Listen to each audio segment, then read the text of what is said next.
एक लड़की पढ़ाई में बहुत ज़्यादा तेज थी। इंटरमीडिएट उसने 95% अंकों के साथ उत्तीर्ण किया था और इंटरमीडिएट उत्तीर्ण करने के बाद ग्रेजुएशन में वो दाखिला लेती है और ग्रेजुएशन भी एक अच्छे अंक के साथ वो उत्तीर्ण होती है। और उसके बाद उसका एक ड्रीम था कि वो यूपीएससी क्रैक करके एक आईएएस अधिकारी बन जाए। लेकिन उसके इस ड्रीम को उसके घर वाले, जो कि थोड़ा सा कम पढ़े लिखे थे, उसके इस भावनाओं को समझ नहीं पाए और समय से पहले, मतलब यूँ कहें कि जैसे ही उसका ग्रेजुएशन फाइनल हुआ, उसकी जल्द ही शादी करा दी। जब वो ससुराल गई तो वहाँ जाके वो अपनी पढ़ाई आगे करने की इच्छा अपने सास ससुर से जताई, अपने पति को बताई। लेकिन उसके सास ससुर भी उसके इस इच्छा को दबा दिए और ये कहने लगे कि पढ़ लिख के कौन सा तुमको कलेक्टर बनना है, जितना पढ़ाई लिखाई करना था उतना तो कर ही ली। अरे पढ़ लिख के करना क्या होता है, घर का कामकाज होता है वो तो तुम कर ही लोगी, और जो उसके लिए कैपेबल है उतना तुम पढ़ाई कर चुकी हो, तो फिर जरूरत क्या है आगे पढ़ने का। उन्होंने साफ साफ मना कर दिया। जब वो अपने पति से इस मैटर पे बात करना चाहिए तो पति भी अपने पेरेंट्स के खिलाफ नहीं गया और वो भी नहीं चाहा कि वो उसकी पत्नी पढ़े और अपने सपनों को एक नई उड़ान दे, क्योंकि शुरू से ही उस लड़की का ड्रीम था। वो बिल्कुल इस बात के लिए प्रयासरत थी कि वो यूपीएससी निकालेगी और यूपीएससी निकालने के बाद वो एक आईएएस अधिकारी बनेगी। उसकी एक ख्वाहिश थी शुरू से। लेकिन न तो उसके अपने घर में उसको इस बात के लिए किसी ने सपोर्ट किया और न ही जब वो ससुराल गई तो वहाँ भी उसका किसी ने सपोर्ट किया, यहाँ तक कि उसके पति भी उसको सपोर्ट नहीं किए। जब उसको लगने लगा कि अब शायद वो आगे नहीं बढ़ पाएगी, अब आगे नहीं पढ़ पाएगी, तो अंततः उसने एक फैसला लिया। अब ये फैसला उस समय उसका लेना सही था या नहीं था, अपने दिल पे पत्थर रख के उसने एक फैसला लिया कि मुझे अब इस घर में नहीं रहना है, मुझे अब तलाक देना है। वो तलाक का एक अर्जी एक फैमिली कोर्ट में फाइल कर देती है। फाइल करने के बाद वो जी जान से पढ़ाई में जुट जाती है, रात दिन एक करके वो मेहनत करने लगती है। एक दिन वो समय आता है जब वो यूपीएससी कंप्लीट करने के बाद वो अपने फर्स्ट अटेम्प्ट में ही, जो कि आमतौर पे कम होता है, फर्स्ट अटेम्प्ट में ही वो न सिर्फ यूपीएससी कंप्लीट करती है बल्कि एक अच्छा रैंक आता है और अच्छा रैंक आने के पश्चात एक जिले का कलेक्टर बन जाती है। यकीन मानिए, जब इस पूरे दुखद और रहस्यमयी घटना को आप सुनेंगे तो आपकी आंखों से आंसू निकल जाएगा। ये सच्ची घटना उत्तर प्रदेश के कानपुर की है। जब वो अनुराधा नाम की लड़की आईएएस कंप्लीट करने के बाद जब ज्वाइनिंग के उद्देश्य से वो उस जिले में पहुंचती है तो उस जिले के कलेक्टर ऑफिस में एक गहमा गहमी का माहौल था। सब लोग बड़ा बेसब्री से अपने नए मैडम का, अपने नए कलेक्टर साहिबा का उस ऑफिस में फूलों का गुलदस्ता लेके इंतजार कर रहे थे। जैसे ही 10 बजता है, 10 बजे के लगभग कलेक्टर साहिबा की व्हाइट कलर की गाड़ी आके गेट पे लगती है। उसके पीछे सुरक्षा गार्ड की भी गाड़ियां होती है, रेड लाइट लगा होता है उनके गाड़ी में। और जैसे ही वो उस गाड़ी से उतरती है, वो ब्लू कलर की एक साड़ी, पावर का एक चश्मा अपनी आंखों में, हाथ में घड़ी और दूसरे हाथ में एक डायरी। उस मैडम को देखने के बाद ऐसा प्रतीत हो रहा था कि सचमुच कोई एक सभ्य और शालीन औरत बिल्कुल ऑफिस की ओर बढ़ते हुए आ रही है। सब लोग उसके उस अंदाज का पहले नजर में ही कायल हो गए। जैसे ही वो धीरे धीरे आगे बढ़ी तो उस ऑफिस के जो बड़े बाबू थे वहां पे पहुंचते हैं, गाड़ी का गेट खोलते हैं और गेट खोलने के बाद उसको एक बड़ा सा गुलदस्ता देते हैं और उस गुलदस्ता को लेके मैडम साहिबा बड़े बाबू का अभिवादन स्वीकार करती है। धीरे धीरे वो आगे बढ़ते जाती है। जैसे जैसे वो आगे बढ़ रही थी, जितने भी ऑफिस के कर्मचारी थे, जितने भी ऑफिस के स्टाफ थे, सब लोग एक लाइन में खड़े थे। सब लोग बारी बारी से फूलों का गुलदस्ता देकर मैडम साहिबा का बड़े ही गर्मजोशी के साथ स्वागत कर रहे थे, अभिनंदन कर रहे थे, वंदन कर रहे थे। एक खुशी का माहौल था। सब लोग के मन में एक बेकरारी थी कि आखिर ये मैडम जो आई हैं, इनका व्यवहार कैसा होता है, ये अपने कार्यकाल में किस हद तक आगे बढ़ के काम करती हैं। सब के मन में एक अलग प्रकार की जिज्ञासा थी। 2-4 दिन बीत जाता है, मैडम भी अपने काम को व्यवस्थित तरीके से संभाल लेती हैं। इधर ऑफिस के जो भी स्टाफ होते हैं वो लोग भी अपने काम में लग जाते हैं। मैडम जैसे ही 10 बजे के लगभग आती है, आने से पूर्व वो हॉल में जाती है, सब अपने स्टाफ को वहाँ पे बुलाती है और सबको एक बार गुड मॉर्निंग बोलती है, सबका अभिवादन स्वीकार करती है और इसके बाद वो अपने केबिन में जाके अपना काम करने लगती है। और इधर जो ऑफिस के स्टाफ होते हैं, जो कर्मचारी होते हैं, वो लोग भी अपना अपना काम करने लगते हैं। एक बड़ा ही खुशनुमा माहौल उस ऑफिस का बन चुका था। इसके पहले के जो ऑफिसर थे, उसके पास जाने से पहले लोगों को डर लगता था। सब लोग उनके पास पहुंचते नहीं थे। उनको डर होता था कि कहीं कलेक्टर साहब हमको डांट ना दें। लेकिन मैडम सबसे बड़ा ही सहज तरीके से रहती थी, सबके साथ शालीन तरीके से रहती थी। सब लोग उसके शालीनता का, सब लोग उसके सहजता का बड़ा ही कायल हो गए थे और बहुत ही कम समय में अपने स्टाफ का, अपने कर्मचारियों का मैडम ने दिल जीत लिया था। यूँ कहें कि मैडम के इस अंदाज का सब लोग कायल हो चुके थे। एक दिन परिचय का दौर शुरू हो रहा था, सब लोग वहाँ पे पहुँचे हुए थे। बड़े बाबू सबसे परिचय करवाते हैं, सब लोग अपना नाम और पद का नाम लेते हैं और जब परिचय कराते कराते लास्ट में एक शख्स होता है जिसका नाम होता है प्रेम सिंह सैनी। जब उसके पास मैडम पहुँचती है तो वो बड़े बाबू को मना करती है कि इनका परिचय इनको खुद अपना देने दीजिए, इनका परिचय आप मत करवाइए। तब प्रेम सिंह सैनी कहते हैं कि मेरा नाम प्रेम सिंह सैनी है और मैं इसी ऑफिस में क्लर्क हूँ। और ये बोल के वो अपना सर झुका लेते हैं। मैडम जैसे ही थोड़ा सा आगे बढ़ती है वो तुरंत वहाँ से उसी समय प्रेम सिंह सैनी ऑफिस से बाहर चले जाते हैं, मानो झुंझला के वो बाहर चले गए हों, मानो वो गुस्सा के बाहर चले गए हों। उनके इस तरह से जाना वहाँ पे जितने भी कर्मचारी मौजूद थे, बड़े बाबू थे, उन सबको बिल्कुल भी अच्छा नहीं लगा था। अगले दिन प्रेम सिंह सैनी अपने ड्यूटी पे आता ही नहीं है और वो जो बड़े बाबू हैं उनको इस बात की सूचना से देता है कि हमारी तबीयत खराब है, हम ड्यूटी पे ज्वाइन नहीं हो सकते हैं, हम 3-4 दिन बाद आएंगे। मैडम ने बड़े ही बेबाकी के साथ सबका भरोसा और विश्वास जीत लिया था। सब लोग बड़े ही निडरता से, बड़े ही निर्भीकता से मैडम से आंखों में आंखें मिला के बात करते थे और उनके साथ जो भी समस्या होती थी वो अपने मैडम से, अपने कलेक्टर साहिबा से उस बात को वो लोग बताते थे। लेकिन प्रेम सिंह सैनी एक ऐसा शख्स था जो उस मैडम से नजर मिलाने से कतराता था। मैडम उसे नजर तो मिलाना चाहती थी लेकिन प्रेम सिंह सैनी अपना नजर नीचे झुका लेता था। इधर 3-4 दिन बीत गए थे। 3-4 दिन बाद भी जब मैडम को प्रेम सिंह सैनी उस ऑफिस में नहीं दिखा, प्रेम सिंह नहीं दिख रहा है, 3-4-5 दिन हो गए, क्या बात है पता करिए। क्या प्रेम सिंह ने छुट्टी लिया है, प्रेम सिंह ने कोई अर्जी दी है, कोई एप्लीकेशन लगाया है? तब बड़े बाबू कहते हैं नहीं, इसके पहले वो छुट्टी में गया था, उस समय वो एप्लीकेशन दिया था, लेकिन इस बार वो बिना कुछ बोले, बिना कुछ कहे वो 3-4 दिन से नहीं आ रहा है, ऐसा उसने कुछ भी नहीं किया है। इसके बाद प्रेम सिंह को सूचना दी जाती है कि मैडम आपसे मिलना चाहती है, आप जल्द से जल्द आइए। प्रेम सिंह को बुलाया जाता है। प्रेम सिंह उस ऑफिस में जाके मैडम के पास नज़र झुका के खड़ा हो जाता है। इसके बाद मैडम उसको देख के बोलती है कि मिस्टर प्रेम, आपका ये आदत बिल्कुल भी ठीक नहीं है, यह आपका घर नहीं है, ये एक सरकारी ऑफिस है, यहाँ का कुछ रूल रेगुलेशन है, यहाँ के कुछ प्रोटोकॉल है और उसको फॉलो करके हर लोगों को यहाँ पे काम करना होता है। अगर आपको फॉलो नहीं करना है तो आप रिजाइन दे के चले जाइए, लेकिन बिना किसी सूचना के आप अब्सेंट अगर हो गए आज के बाद तो फिर मैं आपके खिलाफ एक्शन भी लूंगी। वो प्रेम सिंह सैनी कुछ नहीं बोल रहा था। मैडम के इस बात का मानो कोई प्रभाव ही उसके ऊपर नहीं पड़ रहा था। जब मैडम को लगा कि प्रेम सिंह सैनी मेरे इस बात को इग्नोर कर रहा है, नजरअंदाज कर रहा है, तब वो थोड़ा सा गुस्सा के नाराजगी भरे स्वर में कहती है कि मिस्टर प्रेम सिंह सैनी, मैं तुम्हें ही बोल रही हूँ, अभी तक जो मैं बोल रही हूँ शायद आपके कानों तक ये बात पहुंच रही है या नहीं पहुंच रही है। तब प्रेम सिंह सैनी अपना नजर गुस्से से ऊपर उठाता है और उठा के कहता है कि मैं एक सरकारी सेवक हूँ, मैं किसी व्यक्ति विशेष का गुलाम नहीं हूँ जो मैं किसी व्यक्ति विशेष के कहने में आऊँ और जाऊँ। मेरी छुट्टी अभी बची हुई थी तो मैं नहीं आया और जहाँ मुझे इस बात की सूचना देनी चाहिए मैं ऑलरेडी मेल कर चुका हूँ। और इतना बोल के मानो गुस्सा के वहाँ से निकल जाता है। उसके बाद कलेक्टर साहिबा अपने ऑफिस में बड़े बाबू को बुलाती है और प्रेम सिंह के बारे में पता करने की कोशिश करती है कि आखिर इसका ऐसा व्यवहार क्यों है।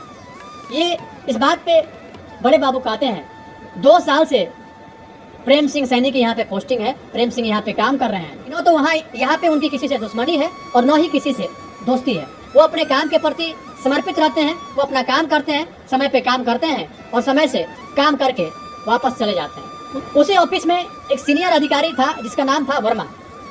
उसका काम था कोई भी जब टेंडर होता था और टेंडर का जब अप्रूवल होना होता था तो उस अप्रूवल लेटर पे कि वर्मा के सिग्नेचर के बिना उस टेंडर का अप्रूवल होना नामुमकिन था। और ऐसा भी बताया जा रहा है कि कलेक्टर साहिबा के आने से पहले वहाँ के जो पहले के जो कलेक्टर थे उनका भी कमीशन हर एक टेंडर के साथ जुड़ा होता था। मतलब यूँ कहें कि टेंडर पास होने के नाम पे एक अच्छी खासी मोटी कमाई का स्रोत वहाँ के अधिकारियों की बन गई थी। कलेक्टर साहिबा को इस बात की जानकारी हुई, उसने वर्मा के ऊपर नकेल कसना प्रारंभ कर दिया। जब वर्मा को लग गया कि अब मैडम हमारे ऊपर नकेल कस रही हैं तो वो मैडम साहिबा के उस व्यवहार से बिल्कुल भी खुश नहीं था। एक दिन की बात है, एक टेंडर आया किसी नदी का। उस टेंडर को वेरीफाई करने के बाद मैडम साहिबा को ऐसा लगा कि शायद गलत तरीके से उस टेंडर को पास करवाया जा रहा है, तो मैडम ने उस टेंडर को ही रिजेक्ट कर दिया। और जब उस टेंडर को रिजेक्ट कर दिया, क्योंकि वो टेंडर वर्मा के अप्रोच से आया था, तो वर्मा बड़ा नाराज हुआ, वर्मा को गुस्सा आया। और जैसे ही वर्मा अपने ऑफिस में पहुंचता है, ऑफिस में पहुंचने के बाद मैडम को भला बुरा बोलने लगता है, ऑफिस में पूरा शोर शराबा करने लगता है। क्योंकि वो सीनियर अधिकारी था तो उसको भी कुछ ना कुछ पावर था, उस पावर का वहाँ पे वो मिसयूज करने लगा और सबको बड़े ही गंदे तरीके से वहाँ पे सुनाने लगा। क्योंकि मैडम अपने केबिन में थी, मैडम उसके इस बात को सुन नहीं रही थी। जितने भी कर्मचारी थे सब लोग सिर्फ उसकी बातों को सुन रहे थे, कोई उसका विरोध नहीं कर रहा था। क्योंकि वहाँ पे उसी ऑफिस में एक क्लर्क के पद पे प्रेम सिंह सैनी भी था, और प्रेम सिंह सैनी कोई और नहीं बल्कि वो उस मैडम का, उस कलेक्टर साहिबा का तलाकशुदा पति था। क्योंकि वो उसकी पत्नी थी, इसलिए उसको ये बात बिल्कुल बर्दाश्त नहीं हुआ और वो इस बात का विरोध किया। वर्मा को बोला कि वर्मा जी आप शब्द क्यों बोले जा रहे हैं मैडम को। तब वर्मा उसके इस बात को बिल्कुल नहीं समझा और भला बुरा प्रेम सिंह को भी सुनाने लगा। काफी ज्यादा जब बात बढ़ गया तो दोनों के बीच हाथापाई की भी नौबत आ गई। तो जो उस ऑफिस के कर्मचारी थे, जो स्टाफ थे, इस बीच में पहुंच के दोनों के बीच पहुंच के बीच बचाव का काम किए। काफी जब शोर शराबा होने लगा, इस बीच मैडम को अपने केबिन से बाहर आना पड़ा। और जब मैडम अपने केबिन से बाहर आती है तो वहाँ के माहौल को देखती है और जैसे ही मैडम पे सब स्टाफ का वहाँ पे नजर पड़ता है, सब लोग चुप हो जाते हैं मानो कुछ हुआ ही नहीं हो। फिर मैडम अपने केबिन में बड़े बाबू को बुलाती है और बड़े बाबू को बुला के मामले को जानने की कोशिश करती है। तब बड़े बाबू कहते हैं कि वर्मा जी आपको अपशब्द बोल रहा था। और जब प्रेम सिंह ने इस बात का विरोध किया, उसके बाद भी वर्मा जी उसको बहुत भला बुरा बोलने लगे, तमाम तरह की बातें हुई। इसके बाद वो बड़े बाबू को ऑफिस से बाहर करती है और इसके बाद बोलती है कि आप प्रेम सिंह को मेरे पास भेजिए। प्रेम सिंह अभी भी वैसे ही जाता है और उसी तरीके से बात करता है जैसे कि पहले कर रहा था। अपनी नज़र को नीचे झुकाए हुए है और झुका के कहता है, जी मैडम बताइए क्या बात है, मुझे आपने क्यों बुलाया है। तब मैडम कहती है कि प्रेम सिंह, ये कोई आपका घर नहीं है, ये कोई रोड नहीं है कि जब मन हुआ जिसके साथ हुआ लड़ाई कर लिए, झगड़ा कर लिए। आपको कौन अधिकार दिया है इस प्रकार से लड़ाई झगड़ा करने का, इस तरह से ऑफिस में शोर शराबा करने का, ऑफिस का माहौल खराब कर रहे हैं आप लोग। मतलब जितना हुआ वो प्रेम सिंह को अपने स्तर से सुना दी और ये भी वार्निंग दे दी कि नेक्स्ट टाइम से अगर ऐसा कुछ होता है तो मैं सस्पेंड कर दूंगी सीधा। तब प्रेम सिंह अपना नज़र ऊपर उठाता है और कहता है कि आप मुझे सस्पेंड कर दीजिए या फिर मुझे आप ट्रांसफ़र कर दीजिए, जो करना है कर दीजिए, लेकिन आप भले हमसे तलाक ले चुकी हैं, आप भले ही हमसे दूर हो चुकी हैं, लेकिन मैं आपको अपने दिल में अभी भी रखता हूँ और अभी भी मैंने आपको अपने दिल से नहीं निकाला है। क्योंकि आपको जब वो वर्मा जी अपशब्द बोल रहे थे तो मुझे ये बात बर्दाश्त नहीं हुआ और मैंने उनका विरोध किया और जब विरोध किया तो हाथापाई पे अंततः उतर गए और जिसके एवज में मुझे भी ये पहल करना पड़ा। तो बोलती है कि वो हमें बोल रहा था ना, आपको तो नहीं बोल रहा था। जब हमें बोल रहा था मैं समझती क्या करना है नहीं करना है। इसके बाद इतना बोल के वो वहाँ से निकल जाता है। जैसे ही ये बात अनुराधा मैडम सुनती है, उसकी आंखों में आंसू आ जाता है, उसकी आंखें डबडबा जाती है, रुमाल से अपने आँख को पोंछती है, अपने आप को थोड़ी देर के बाद सहज करने की कोशिश करती है। सब कुछ ठीक ठाक चल रहा था। अभी भी प्रेम सिंह सैनी और जो ऑफिस की नई कलेक्टर साहिबा थी अनुराधा, इन दोनों के बीच ठीक प्रकार से बातचीत नहीं हो पा रहा था। दोनों एक दूसरे से बात करने की कोशिश तो कर रहे थे, दोनों एक दूसरे से कुछ कहने और सुनने की कोशिश तो कर रहे थे, लेकिन दोनों एक दूसरे से दूरी बना रहे थे। धीरे धीरे समय बीतता जा रहा था। महीने 2 महीने जब बीत जाते हैं, एक दिन मैडम के पास फोन आता है कि उनके ऑफिस में एक कैबिनेट मंत्री विजिट करने वाले हैं। जैसे इस बात की सूचना मिलती है मैडम को, मैडम अपने जितने भी वहाँ के एम्प्लॉय थे, जो कर्मचारी थे, सबको इस बात की सूचना देती है क्योंकि कैबिनेट मंत्री का कल आगमन होने वाला है, तैयारियां जल्द से जल्द पूरी की जाए और सब लोग आएगा, कोई एब्सेंट नहीं करेगा और समय से 2 घंटा पहले वहाँ पे सब लोग पहुँचेगा। दूसरे दिन वही होता है। सब लोगों के पहुँचने के बाद मैडम तैयारी का जायजा लेती है, बड़े बाबू के साथ इंस्पेक्शन करती है। सब कुछ सही तरीके से वहाँ पे व्यवस्थित हो चुका था।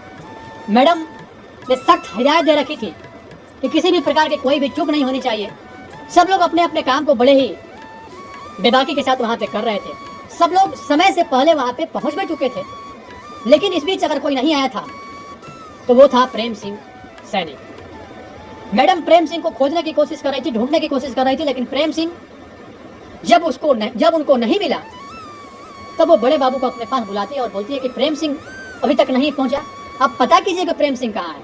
इसके बाद जब बड़े बाबू फोन करते हैं तो उन्हें इस बात की जानकारी मिलती है कि रात में ही कुछ गुंडे के द्वारा उनको बड़े ही बेरहम तरीके से पीटा गया है और पीट के इतना जख्मी कर दिया गया है कि जख्मी हालत में वो किसी प्राइवेट हॉस्पिटल के आईसीयू वार्ड में एडमिट है। जैसे ही ये बात मैडम साहिबा सुनती है, अनुराधा सुनती है, वो इस बात को लेके सोच में पड़ जाती है और वो समझ जाती है कि हो न हो ये कहीं न कहीं वर्मा के गुंडे के द्वारा ही ऐसे बुरे घटना को अंजाम दिया गया होगा। वो इस बात को तत्काल समझ जाती है और बड़े बाबू से कहती है कि ड्राइवर को बोलिए जल्द से जल्द गाड़ी लेके आए और मुझे अभी तुरंत निकलना पड़ेगा। तब बड़े बाबू सकपका जाते हैं, वो सोच में पड़ जाते हैं कि आखिर आज मंत्री जी का आधा घंटा के बाद आगमन होने वाला है और मैडम बोलती है कि मुझे अभी तुरंत हॉस्पिटल के लिए जाना पड़ेगा। तब बड़े बाबू कहते हैं क्योंकि अगर आप मैडम अभी चली जाएंगी तो जब मंत्री जी आएंगे तो नाराज हो जाएंगे, मैं किसी अन्य एम्प्लॉय को वहाँ पे भेज देता हूँ। तब अनुराधा मैडम बोलती हैं कि नहीं, मुझे मंत्री जी से ज़्यादा वहाँ जाना जरूरी है। तब फिर बड़े बाबू कहते हैं कि नहीं, अगर आप उधर चले जाएंगे तो मंत्री जी नाराज हो जाएंगे और जब नाराज हो जाएंगे तो वो सबको सुनाएंगे, आपको भी भला बुरा बोलेंगे। तब मैडम बोलती है मुझे इस बात से कोई फर्क नहीं पड़ता, लेकिन मुझे अभी और इसी वक्त जाना है। वो अपने ड्राइवर को बुलाती है, उसका ड्राइवर जैसे ही गाड़ी लेके आता है वो झट से गाड़ी में बैठती है और उस हॉस्पिटल की ओर अपने सुरक्षा गार्ड को लेके वहाँ से निकल पड़ती है। तो हॉस्पिटल में जैसे ही मैडम साहिबा पहुँचती हैं, क्योंकि लिफ्ट अभी ऊपर गया था, वो लिफ्ट से नहीं जाके वो सीढ़ी से ही जाने की कोशिश करने लगती है और मैडम साहिबा के साथ सुरक्षा गार्ड को जाते देख वहाँ पे जितने भी हॉस्पिटल में डॉक्टर थे, जितने भी वहाँ पे नर्स थी, जितने भी अन्य कर्मी थे, वो सब के सब सोचने लगते हैं कि आखिर क्या हो गया, क्योंकि आमतौर पे ऐसा कम देखा जाता है। तो सब लोग इस सोच में पड़ जाते हैं कि हो ना हो कुछ ना कुछ तो बड़ा हुआ है। सब लोग अलर्ट मूड में जाते हैं।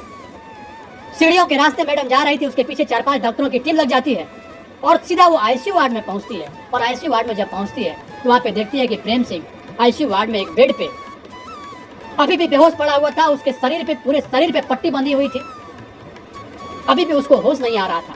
वो गई, उसकी आंखों में प्रेम सिंह को देख के आंसू आ गया और वो अपने आंसू को छुपाने की कोशिश कर रही थी, लेकिन छुपा नहीं पा रही थी। अपने आंसू को वहाँ पे पहुँचती है और उसके बाद डॉक्टरों को इस बात के लिए हिदायत देती है कि इलाज में किसी प्रकार की कमी नहीं हो, किसी प्रकार की कोई समस्या नहीं हो और पूरे अच्छे तरीके से इसका ट्रीटमेंट करना है। वो हिदायत दे के, वार्निंग दे के निराश होकर वहाँ से चली आती है। जब उस हॉस्पिटल में वो प्रेम सिंह के पास मौजूद थी, उस बीच कम से कम 100 से 150 कॉल उसके फ़ोन पे आता है। वो किसी का फ़ोन अटेंड नहीं करती है, लेकिन जब वो देख के नीचे आती है तो लास्ट कॉल जो होता है वो बड़े बाबू का कॉल होता है। बड़े बाबू का कॉल वो रिसीव करती है। तब बड़े बाबू बोलते हैं कि मैडम, कैबिनेट मंत्री तो यहाँ पे आए थे और वो नाराज होकर वापस चले गए। वो काफ़ी भला बुरा आपको बोल रहे थे, डिपार्टमेंट को काफ़ी खरी खोटी सुना रहे थे। तब मैडम कहती है कोई बात नहीं, उनका जो काम करना था वो किए, जो मेरा काम करना है वो मैं कर रही हूँ, मुझे इस बात से कोई फर्क नहीं पड़ता, मैं आ रही हूँ। इसके बाद मैडम अपने काम पे लग जाती हैं। सब जो भी कर्मचारी थे ऑफिस के, सब लोग अपना काम करने लगते हैं।